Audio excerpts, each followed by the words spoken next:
सर्वसामान्यांच्या हक्काचा आवाज जागर जनस्थान।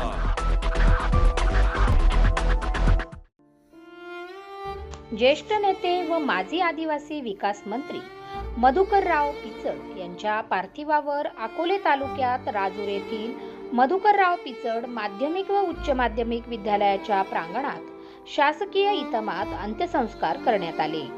मुख्यमंत्री देवेंद्र फडणवीस यांनी कैलासवासी पिचड यांच्या पार्थिवाचे राजूर येथील निवासस्थानी अंत्यदर्शन घेत भावपूर्ण श्रद्धांजली अर्पण केली। त्यावेळी त्यांनी कैलासवासी पिचड यांच्या कुटुंबियांशी संवाद साधून त्यांचे सांत्वन केले।